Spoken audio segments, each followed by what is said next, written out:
interest, and the government knows that. Methanol to acetic acid. This technology is owned and zealously guarded by multinationals. Can the government provide confirmation that these companies that are coming to invest in this methanol to acetic acid plant, that they have in their possession or in agreement the licenses to produce that? Maleic anhydride. Who is the investor? What is the size of the investment? When will it break ground? Given the situation with the gas supply at this time, Mr. Speaker, is gas available for these plants?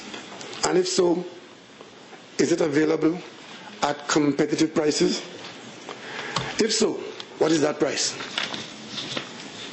The government should have no difficulty in stating the gas price here, since for decades, these colleagues of mine on the other side, when in opposition, demanded that gas prices should not be a commercial secret. And insofar as it was not provided to them, they accused everybody of corruption. Over to you now. What is the gas price you're operating on now? We are waiting for you to comply with your own recommendation. Tell us the gas price. Because gas pricing now, between new finds and new plants, and all expiring contracts and old plants, that is an issue of serious concern for the future of downstreaming in Trinidad and Tobago. Tell us now. The last Minister of Energy announced AUM2 with so much aplomb that we confidently expected a groundbreaking during her tenure. Sadly, nothing has happened so far, and through no fault of her own. And instead of the minister reporting to us as to why this major expectation is stalled, he simply comes and remakes the same announcement as his very own, as if it's a new project of imminent foreign investment.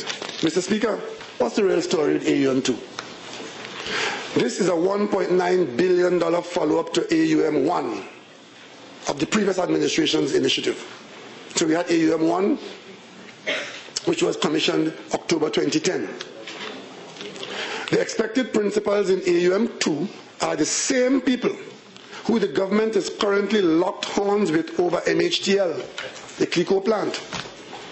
This matter is soaring rapidly and is more likely than not to end inexorably, moving towards a bitter arbitration. This government nonetheless expects that these people, their MHTL partners, who they're heading to arbitration with over MHTL, will proceed towards a major new investment while they are fighting a loss of trust issue elsewhere. Unless this government could fix its behavior, its attitude, and express its policy, and get back with its partners of MHTL, AUM2 may not be realized. That's only logical to resume. Under the circumstances, the government must tell us now if an investment decision has actually been entered into between the investing partners in the AUM2. If you can't tell us that now, then of course, Mr. Speaker, we know how to take that. Is the government going to be a partner? Who are the other partners? And what is the exact date of the commencement of the project? Without this information, Mr. Speaker, if the government can't tell us now, the government is simply on AUM2 blowing bubbles. While all these mirages are advanced as imminent activity, this government is sitting on $20 million worth of industrial equipment, which was procured for Alutech and the Alutech project. This equipment is lying in a warehouse somewhere out in the east, apparently abandoned and forgotten. The program involved the intended use of Sang's proprietary technology, which Alutech acquired to develop high-value motorcar parts from aluminium.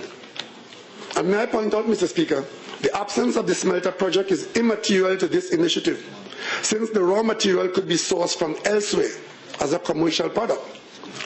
A building under construction to facilitate this industry was 30 to 40% complete when this government came into office. This project has apparently been abandoned and left to rust, and the equipment is incurring storage costs as it deteriorates. ETEC appears to be heading for the chopping block to meet its projects and its vision, guilty of no other crime than being PNM initiatives. Mr. Speaker, given our very successful and long experience in operating state and private sector businesses in the areas of exploration, production, and refining of oil, as well as our more recent breakthroughs in monetizing gas reserves through power generation and downstreaming from the wellheads, coupled with the impressive profile of the Point Lisas industrial estate, the government of Trinidad and Tobago and our national pool of highly trained technical people now have the opportunity to move out into those areas where we have skills to market and interest to invest. This should be particularly important to us now, especially that our own hydrocarbon province is maturing, depleting, and appearing to be less than attractive to the kind of investments which are directed to the new hotspots. And these hotspots are to be found in West Africa, East Africa, and Northern South America.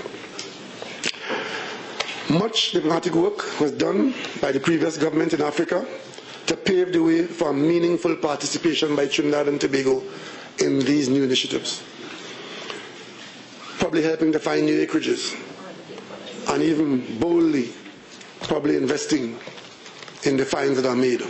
But certainly growing our economy by selling our technical skills. There are those with less credentials than us who are forging ahead because they see these as being more attractive to their purpose, while Trinidad and Tobago is languishing in the corridors of this government, which seem not to know what to do. We were the first in line with the Ghanaian initiative, but the last tumultuous year of the UNC bacchanalian mismanagement has severely hampered our trust here, and the original options might have been diminished or sadly even lost. The Minister of Finance or his colleagues owe a duty to report to the people of Trinidad and Tobago to tell us what happened in Ghana. Are we still interested? Are we still in? Is any work going on? What is the government's view of our involvement in ventures such as the ones you are pursuing in Ghana? These are what we want to hear from the government about. Previously, the PNM had indicated a willingness to put energy policy under parliamentary review by a standing committee on energy. The purpose of this was to ensure that there be some measure of informed agreement and certainty of policy which would be immune to changes of government. Given what has happened recently, what is happening now, and the need to wade into deeper waters with ensuing strong currents swirling all around us, and we the small fish, our best prospects are still to connect with the hydrocarbon industry and to take careful note of doing the best we can with this notion of creating a firmer energy policy, something which is definitely confronting all of us now, and the opposition will support it and make it work for the people of Trinidad and Tobago if the government puts it before us in the Parliament.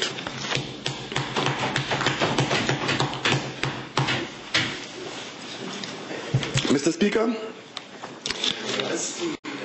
these issues have long gone past the stages of dream. We need to act, and to act promptly and wisely.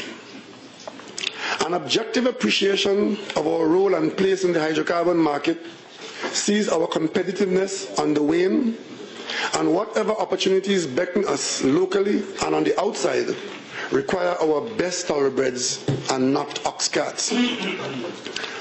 We need to discuss the idea of the creation of a properly structured national energy company with the skills and backing to enter and make room for Trinidad and Tobago to market our expertise in the relevant areas of interest. This is the only way we can realistically sustain and advance our development and grow our wealth in the coming decades of the 21st century. Mr. Speaker, this is 2011, not 1962. Time is not on our side.